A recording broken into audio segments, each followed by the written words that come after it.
Darius Moore. Those are the guys.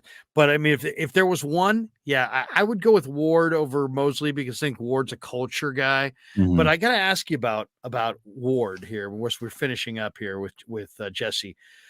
The Niners. You saw the IG, right? You saw Yeah, oh Ward on yeah, the IG, yeah. and he basically said that the Niners switched him from free safety to nickel, and then he wanted to go back to nickel. Well, I looked up the numbers.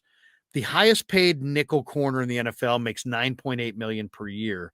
Okay. Jimmy, that highest paid nickel player is commensurate equal to the 16th ranked safety, who surprisingly enough happens to be Jimmy.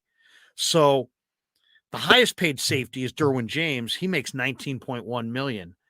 And I told Vish this, and I want to see what you have to say on this. I think the 49ers, it plays when you hear Jimmy talk like he doesn't like them and they don't like him. I actually think the Niners love him.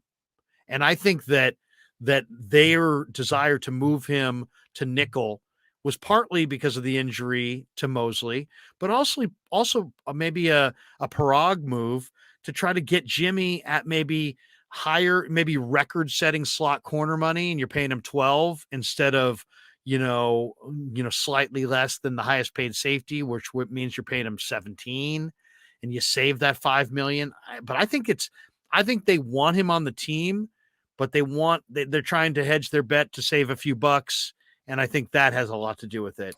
And then he wanting to go back to free safety. I personally think he's better at nickel corner than he is at free safety. I like him more as a nickel corner than I do as a free safety. He doesn't intercept the pass as a safety, but he's a very good cover guy with size, and he can handle the two-way break. So I like him as the nickel corner, but my read is that they like him and they want to retain him. And I think they're going to figure out a way to do it. What's your read on Jimmy? And do you think they're playing cap games there? Oh, I think they like Jimmy, and I think Jimmy likes them. And I think Jimmy's also smart enough. We saw it last offseason where he talked about the contract stuff with Debo. He knows the game that's being played. He absolutely knows the game. And I think that he's playing ball with them because now he's old enough, he's smart enough, he's wise enough, he knows exactly what's happening. He's like, all right, then I'm just gonna go on IG and tell everybody I'm probably gone. Let's see what happens then, right? And so I think it's a game of cat and mouse here. I don't know if he ultimately comes back, but I think that ideally they would both prefer that. I mean, Gibson made it possible for them to put him at nickel. And even if he was slightly better than, let's say he's slightly better than Gibson at safety, it wasn't by enough. And that other nickel spot was so important that they got it right that he had to play there. And now it's benefited them. I don't know what that breaking point is, Larry. I mean, they have like the 15th or 16th most money in the league or whatever it is, but it's not a lot of money still. And No, they got to like 5 rework million some and deals to change, right? free. What was that? Isn't it like 5 million and change or No, something I like that? think they have closer to 16. Oh, But when okay. you really Maybe I start, read something after somebody else's deal.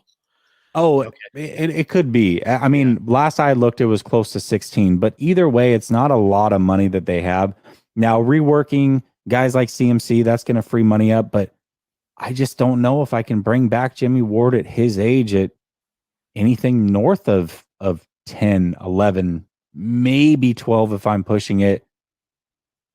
That's going to be that's a tough decision to make, and I Yeah. do not envy the front office on that one. Oh, I know. It's a tough one for the locker room because Mhm. Jimmy's a tone setter and his Yeah. his physicality is sets the tone.